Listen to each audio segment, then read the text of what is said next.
තුනුරුවන් සරණේ මා පුතාලා හැමෝටම. වෙදාච්චිය දාවේ මා පුතාලට හොඩ පණිවිඩයක් අරන්. මේ දවස්වල හැමෝටම හැදෙන උණ හෙම්බිරිස්සා ඉක්මනින් සනීප කරගන්න.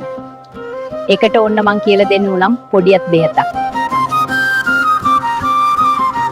මේ වගේ ඉගුරු කෑල්ලක් අරගෙන වංගෙඩිය කොටලා ඉස්ම මේස හන්දක් ගන්න. දෙහි ගෙඩියක් කරන් හොදට මිරිකල ඉස්ම මේස හන්දක් ගන්න. දැන් මේ පණි මේස හන්දක් ගන්න.